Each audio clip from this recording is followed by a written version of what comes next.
de servir l'eau potable à tous les abonnés de la direction provinciale de Katanga. C'est la grande préoccupation de Ignace Ilunga Kabulo, directeur provincial de cette société commerciale. Notre source l'a dit lors de l'émission Écho de la régie des eaux Katanga, c'est lundi 31 octobre de l'année en cours, à son bureau de travail. Ignace Ilunga Kabulo, depuis son installation à la direction provinciale de Katanga, il a promis l'amélioration dans la distribution de son produit. La preuve est la réhabilitation de plusieurs sites de pompage tels que Kimilolo 2 en faveur des abonnés du Katuba, Kenya et Kamalondo avec une capacité de 27 000 mètres cubes jour afin de donner à ces abonnés de l'eau car l'eau c'est la vie.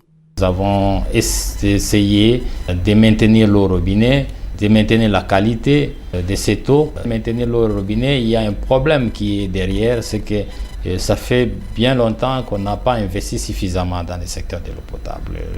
Nous avons dans certaines usines des machines trop vieilles et si ce n'était une question d'ingéniosité des agents de la régie des eaux avec lesquels nous travaillons, ces usines seraient déjà à l'arrêt. Par exemple, l'usine de Kimilolo où vous avez 3 modules.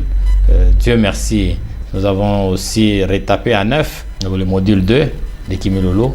Mais il nous restait encore le module 1. Celui-là qui pompe, qui alimente par exemple toute la ville, ici, les Katuba, les Kamalondo, et une partie du Golfe. Le centre-ville est alimenté par ces modules. Ces modules avaient des 4 machines toutes vieilles.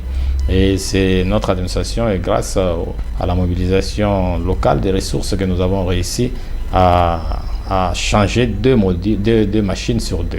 Malgré ces efforts fournis, la direction provinciale de Katanga fait face à plusieurs défis tels que la spoliation et le déboisement de ces sites. À Lubumbashi, nos sites sont dans leur ensemble spoliés. Aujourd'hui, le plus grand site qui contribue pour 60% de la desserte en eau potable à Lubumbashi, Kimilolo, est spolié à environ 40%. Kassapa, qui contribue pour 30%, est spolié pour plus de 60%.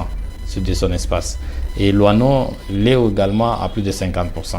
Maintenant, dites-moi demain, comment allons-nous garantir la desserte en eau potable si c'est fait que tous nos sites sont spoliés et que nous ne pouvons plus avoir de l'eau. Disons que la DP Katanga compte à son sein plus de 57 000 abonnés qui doivent être desservis en eau potable grâce à l'ingéniosité de ses services.